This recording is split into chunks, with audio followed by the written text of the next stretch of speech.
In this short video, I'm going to share with you 3 tips on how to fundraise better from Pope Benedict XV.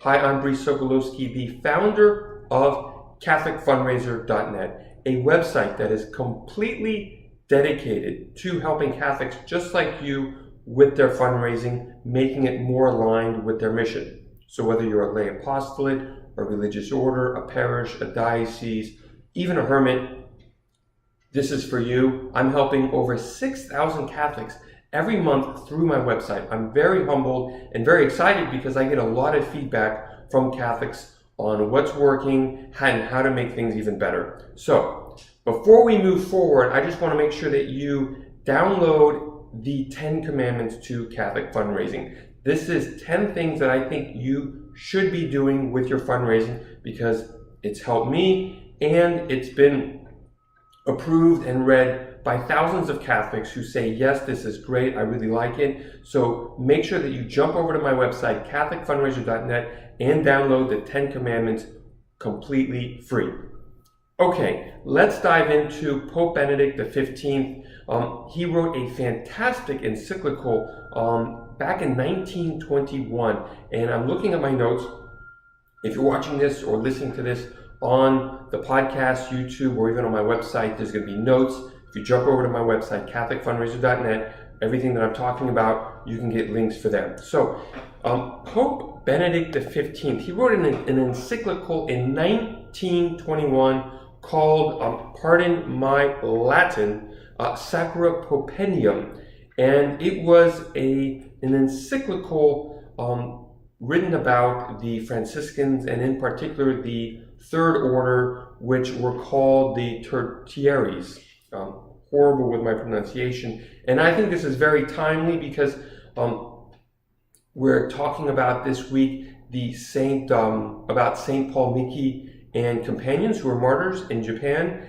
And so Pope Benedict XV, obviously he did not write this encyclical specifically for fundraising, but every time I'm fundraising, especially as a Catholic and in the Catholic context, the question is always, how do I align this with my mission? And one of the best places to go is what popes have written, what the saints have written, because every now and again they shed some type of insight on how to do this stuff.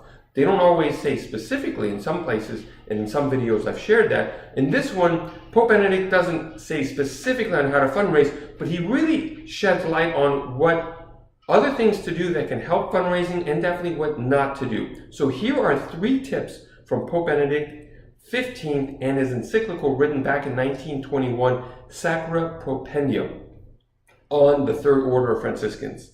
And so the first recommendation from Pope Benedict XV is this thing, or is what I call build a community of disciples, not donors. Again, build a community of disciples, not donors. So this Third Order, and I'm quoting Pope Benedict XV in his encyclical right here, the order having for its objective, as we have said, to form its members in Christian perspective, perfection, in Christian perfection. So the first objective of any Catholic nonprofit, mission, whatever you're trying to do, is building saints. And sometimes with fundraising, we can think about, well, or even with our mission, well, we need donors. Let's go out and get donors and ask people for money. Well, you've got to be focused more on building a community of disciples, which then some are gonna donate because they're inspired by what you're doing. And I'll get into that later on in this video. But step 1 is build a community of disciples first, not donors. The second thing that I think you should be looking at is asking yourself the question, do you really need to fundraise?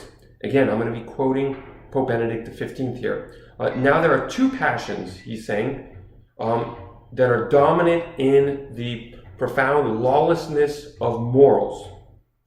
An unlimited desire of riches and an insatiable thirst for pleasures.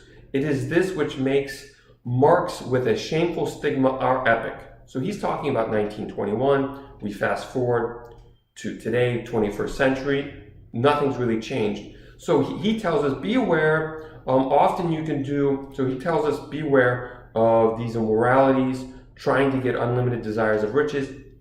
And, you know, you probably are saying, well, I'm not looking to raise tons and tons and tons of money, but it is, you just have to align this stuff. You know, fundraising money, it's always a tricky thing. So my first question always is, do you really need to be fundraising? Sometimes, for the most part, you don't really need to be fundraising. There's a lot of stuff that you can do for free now. Getting awareness, building attention, going out and doing things, and just starting small. So first question is, do you really have to be fundraising? If the answer is yes, well then great. But if not, you know, don't.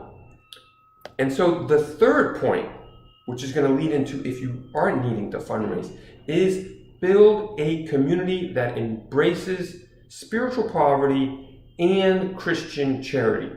Both of these things. So Pope Benedict XV says, it is for them to show that they remain worthy of him, Jesus, so the people, he's talking about the third order, worthy of Jesus Christ by embracing poverty, and he says at least in spirit, so not necessarily in physical things because they're not taking a vow of poverty, in renouncing themselves and in bearing each one his cross.